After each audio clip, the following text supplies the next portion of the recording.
I recently picked up a second GP7. It happens to match another one that I have, and it's in the Southern Pacific um, Black Widow paint scheme. And I thought, it'd be fun to tag team those two together and pull a little bit longer train.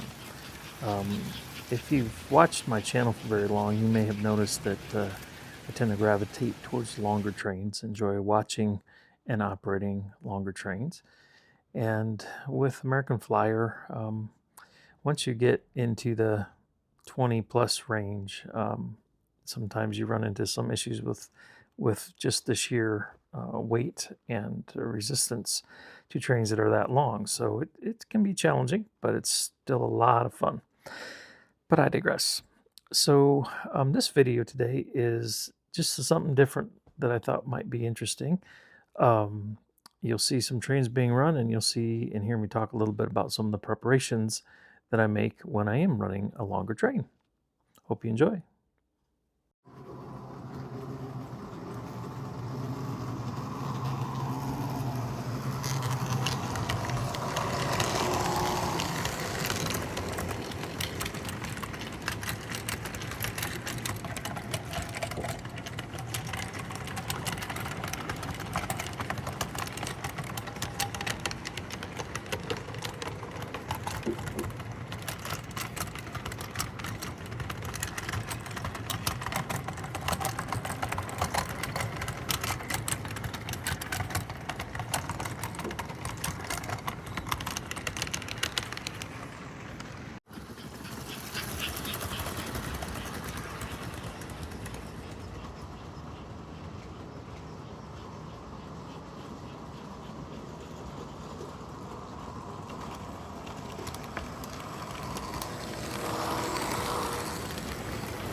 So I thought, hey, I've got these two engines that are running really good, and I've got another RS11 that I could also add to this consist, and let's just see what happens if we add some more cars. And so put the three engines on front, added some more cars to my consist, and noticed that the knuckle couplers were actually coming apart. There was enough tension in the train set that the knuckle couplers were never opening, but they were still pulling apart, which I've not seen that before. And so then it dawned on me, well, I didn't go through and lubricate the axles, which I like to do from time to time.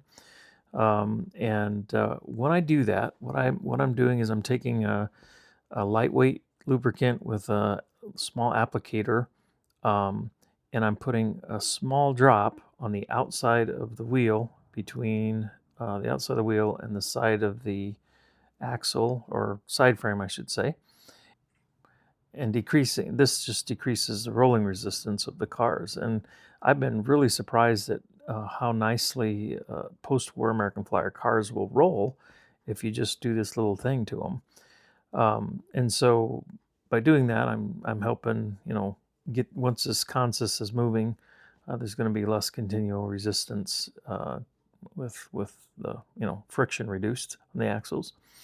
And the other thing I thought I would probably try to do is put one of the lead engines at the rear, just to kind of help reduce the tension throughout the couplers.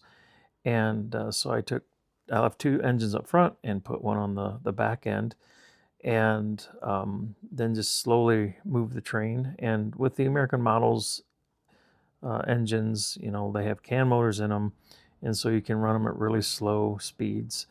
And so I was giving them 5 volts or so, and the train was, really crawling along, and it was very easy to manage. If something came off or something came uncoupled, it was really easy to control, preventing the disasters. But really quickly, I saw that by moving one engine to the rear of the train, it really made it doable. It kept the slack reduced, and it was just a cool thing. So here now are some video clips of the train running with one engine at the back.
I thought maybe a couple closing comments here. Number one, have fun.